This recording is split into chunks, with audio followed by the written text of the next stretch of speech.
تو مرا گوش کن بعد میفهمی که کبیری با تو دوست داره که ملا عبدالرحیم کلابی برای همین من از تو التماس میکنم که این سخنهای وادا نرفته بواره نکن یا هم از تروریست اکستریمیستن یا با اسلام یگان خدمت کردگی نیستن به راه اسلام هم گذشتگی نیستن.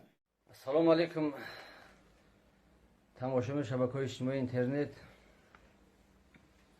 من کریم وفی الله. روزهای آخر در شبکه‌های اجتماعی از طرف یکی از اعضایان گروه 24 زید سعیدوف زید بابایوف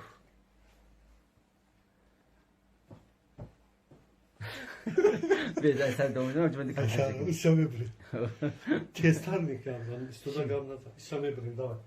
سلام علیکم تماشاچیان شبکه‌های اجتماعی اینترنت، من کریم وفی الله. وقتهای آخر در شبکه‌های اجتماعی اینترنت، در فیسبوک، در یوتیوب با نام زید بابایوف که اعضای گروه 24 سخنرانی زیاد میکند. به همه معلومه، خصوصا با شخصانی که با شبکه اجتماعی اینترنت سر و کار دارند، که این منقورت از پیش خود چیزی بخواهد میگوید. خصوصا با پدر بزرگوار من کریم ابراهیم، یعنی ملا عبدالرحیم، که خود را ملا عبدالرحیم کلابی گفته در فیسبوک یا در یوتیوب. در ایده ببین هر اطراف مردم ما چهره وسیع خطی خرسندی خطی تماشا کرده و شکرانه کرده ایستند در حق پیشوای ملت دعا کردن که خدای تعالی اقبال بده و دولت ما دائما تند باشه. عین این خرسند میشه ما ای شهروندان شکر کنین قرآن کریم. کدامی که کمتر عصباش خراب باشه میتونه تماشا نکنه، که کمتر نواری ریقت‌آور میگیم یا که علم‌آوره. همیجا وقتی پیشوای ملت میفروید احمد شوی مسعود میگه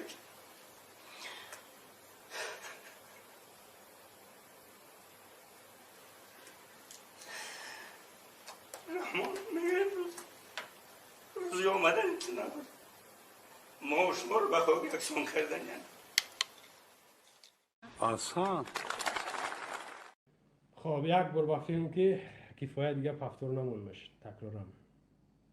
این نفر کسی نشناسه، رحیم کریمش میگن.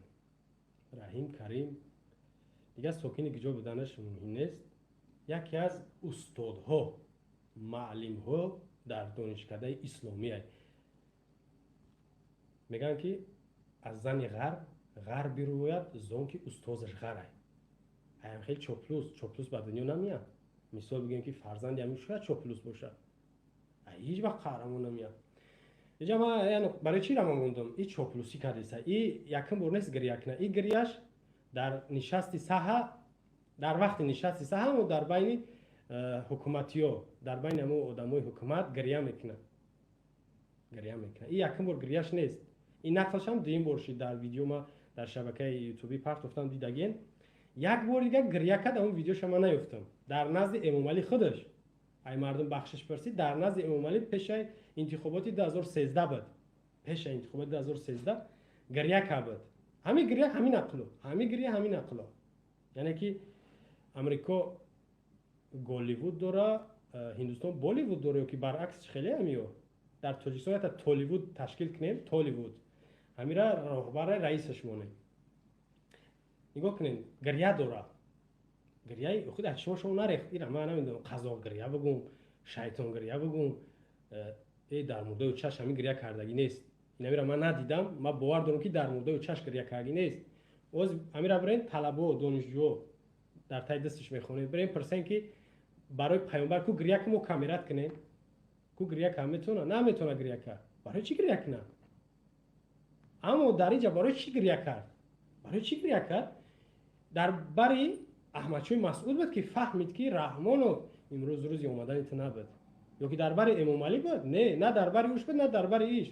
این خودش یک کماندیر یا که یک کماندون بود. در سالهای 90 92 95 با این گپ زن نمیشید. یک آدم کشی تیار بود. ولی امروز میگم من توبه کنم، مردم بخشش پرسید. ترا کی بخشید؟ این خیلی اکتیورا یک تگه گودک خطرناک هم پیدا شد سال 2020 ماه ینور. او را مانند همین گریه کرد در پیش امام علی. یاد داشته باشین من نامش فراموش کردم.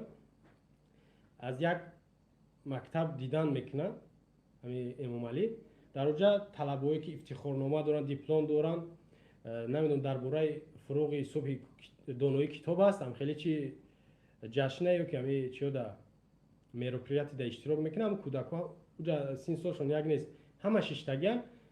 مخصوص امام علی که جا میدونن همه کودک پرسپاس میکنن، چی میخوری، چیکار میکنی، چی شیدن میخوای. بعد میگه دکتر رو گریه میکنه.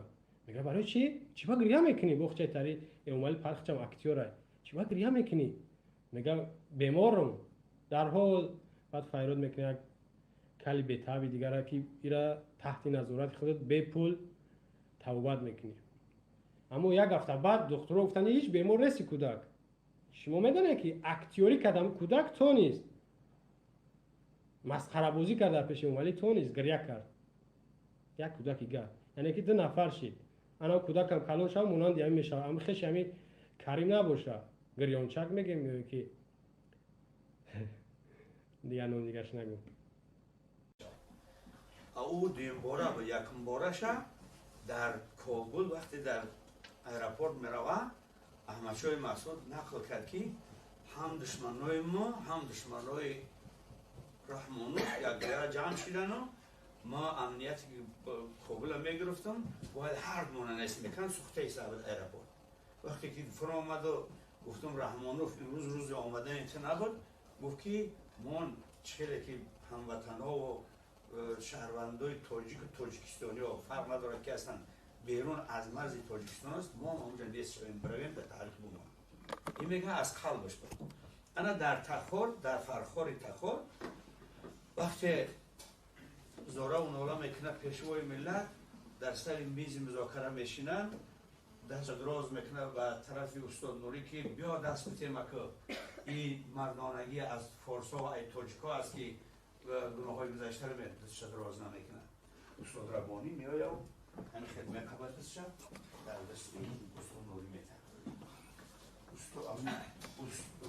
استاد ربانی نمیشه دستش دراز نمیکنه. ما ملت تباشه. برای همین وقتی که ما در یگون جا گپ بزنم که همین وحدت پیشوی ملت کرد، بسیاری آدم‌ها تلفن قدیگر میزنن اخلاق است. باور میکنین سوگند به خدا که اگر امام علی رحمان نمیرفته همیجا وقتی پیشوی ملت میفروید احمد شاه مسعود میگه